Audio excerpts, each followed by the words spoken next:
I'm Toban Nichols. I'm the Director of Education here at Remainders.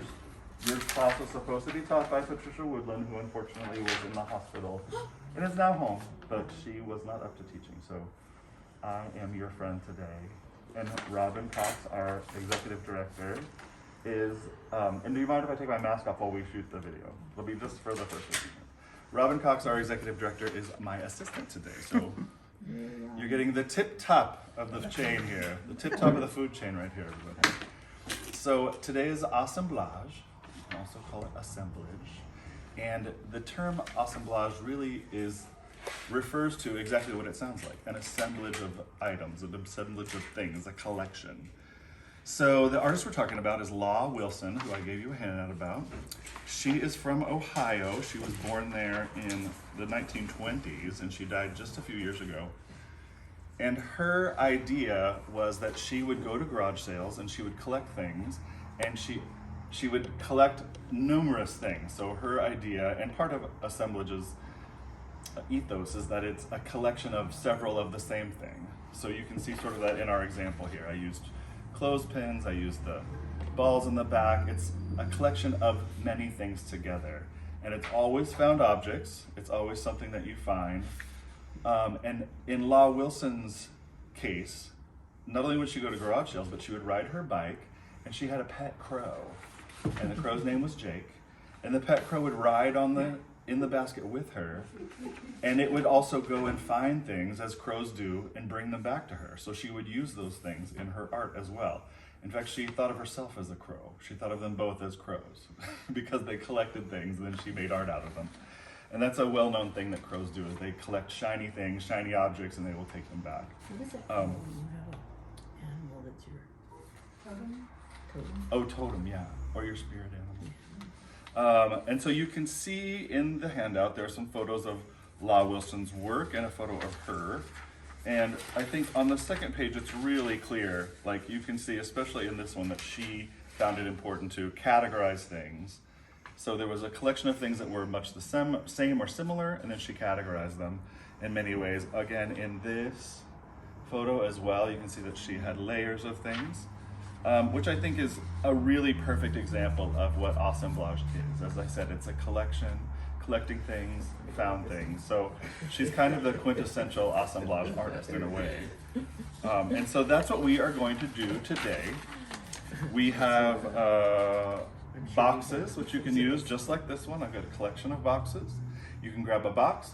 On the table are millions, literally millions of assemblage items to choose from. Did you count them? Because I don't believe you.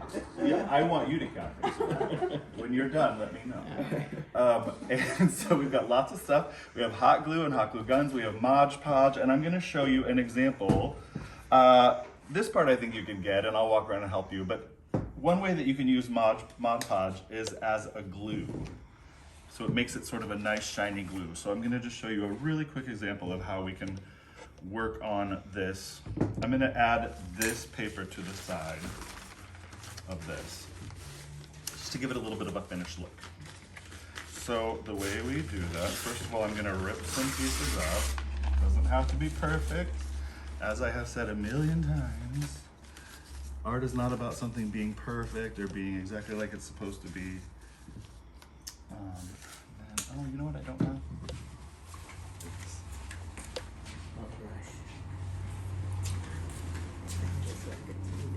Yes. I'm going to put some Mod Podge in here. And the great thing about Mod Podge is that you lay a layer down first. I think that's the way it works best personally. Lay a quick layer down. It doesn't have to be perfect or nice because you're going to put something over the top of it, but you just want something that this will all stick to. So like that. See, I just quickly added that on. I'm gonna place this.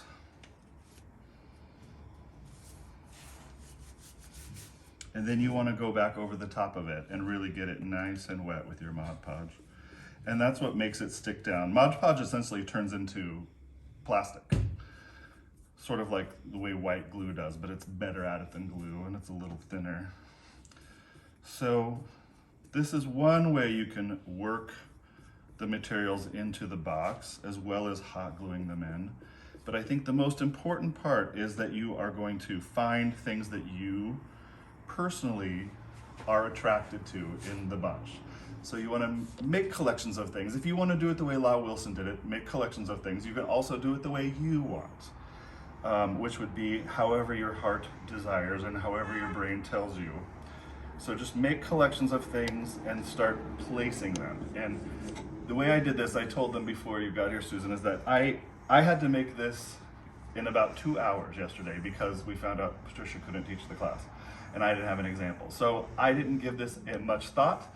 I started just placing things down and gluing them in and letting instinct take over rather than overthinking anything.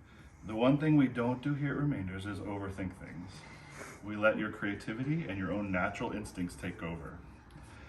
So that's something to keep in mind. My artwork.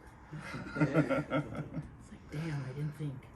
So see, it's really just like I'm just Mod Podging. I always say Mod Podge. Anyway, who cares? I'm just Mod Podging it over it to make it stick down, and then that will dry. Mod Podge also dries clear, which is really handy for things like this too. It's a great product for something like this. When you store, they have different kinds of Mod Podge. Do you know, is there different? Oh yeah, I know they have Many different different colors. I couldn't tell you what the exact Oh, okay. difference is. I get overwhelmed by choices. I think I always just get the red one. That's what because I like red, so I get the red There's one. a matte. There's And one there's that's like a glossy. gloss. Oh, is that the Oh, difference? I There's see. matte and glossy. I And think then- they have one with glitter in it. And then I think there's some that are better for fabrics too. Oh, okay, Yeah. okay. So you have, there's a lot actually. Actually, Very they've grown all their products. So there we go. You brought some stuff. Oh, great. I That's make this stuff fantastic. from nature, so. Oh, great. Great. I'm glad to hear it. What was in this box? It's so nice. USM Pharma company that gave us like 500 or something. Yeah, we still have a ton. So that was another reason it was perfect for Law Wilson. The classes we have here are all based on things that we have, and this was perfect for that. You can get a little tray. The trade for our idea.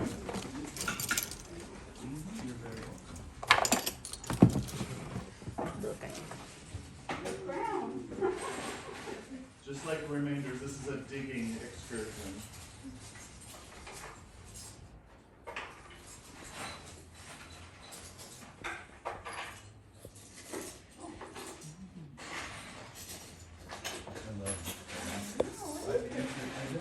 I've used it a couple of times. I guess so. Connected to this. Yeah, so messy, but yeah, I like that one. I've used it a couple of times and shaken it apart so someone else to have it. Very evocative. Yeah, it's awesome. It's a really cool thing. It almost looks like something that was like dug up out of the ground. Yeah. You know, or like on the Titanic. Yeah. Super Bowl is good. Our alternative Super Bowl is considered. Also, think about filling in the space. So fill up your